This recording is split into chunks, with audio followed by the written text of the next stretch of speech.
நிகழ்வு தொடங்கிறதுக்கு முன்னாடி காணொலியில் நீங்கள் பார்த்துருப்பீங்க.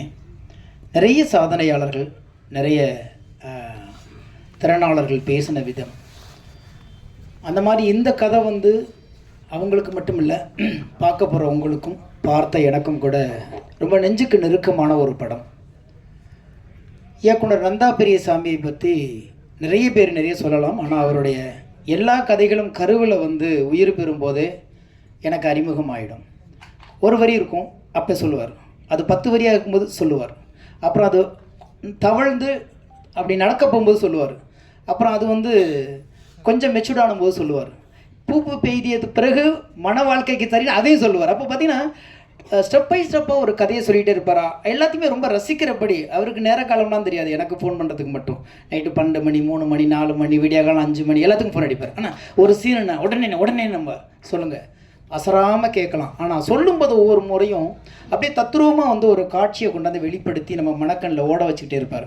அப்படி எத்தனையோ கதைகள் கேட்ட நான் திருமாணிக்கத்தை மட்டும் அவர் சொல்லும் போதெல்லாம் ஏதோ கேட்ட அந்த ஒரு கணத்தில் இருந்தே ஒரு இதயம் வரும் கணக்க ஆரம்பிச்சிச்சு.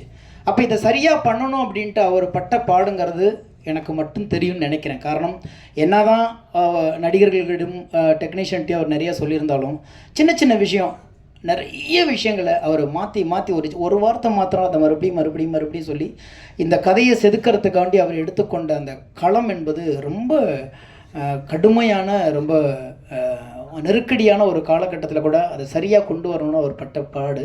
அதை பற்றி எல்லாரும் சொல்லியிருந்தாங்க. எனக்கு 2 விஷயத்தை நான் சொல்ல வேண்டும்னு நினச்சிருந்தது சொல்லியிருந்தாங்க. ஐயா இறை அன்பும் சொல்லியிருந்தார், என்னுடைய அன்பு இயக்குனர் அமீரும் சொல்லியிருந்தாங்க. ஏன்னா எல்லாருமே வாழ்க்கைனா நேர்மையாக தானே வாழணும். ஆனால் அந்த நேர்மையை கொண்டாடுற ஒரு காலகட்டத்துக்கு நம்ம தள்ளப்பட்டதே பெரிய சோதனையான ஒரு காலகட்டம் இல்லை. மனிதனாக உண்மையை தான் பேசணும், நேர்மையாக தான் இருக்கணும், அன்பாக தான் இருக்கணும், உதவி செய்யணும், கருணை இருக்கணும், அறம் இருக்கணும், இதுதானே வாழ்க்கை. ஆனால் அதை இன்றைக்கி கொண்டாந்து முன்னிறுத்தி அதை ஒரு விழாவாக காட்டி அதை திரைப்படமாக எடுத்து அதை கொண்டாடுகிற ஒரு சமூகமாக இருந்தால் ஏதோ ஒரு புதிய விஷயத்தை கண்டுபிடித்தது மாதிரி தொலைந்து போன ஒரு விஷயத்தை மறுபடியும் கொண்டு வந்து இந்த சமூகத்துக்கு முன்பு நிறுத்தி இதை கொண்டாட வேண்டுங்கிற ஒரு நிலை சந்தோஷமான நிலை இல்லை, அவலமான நிலை.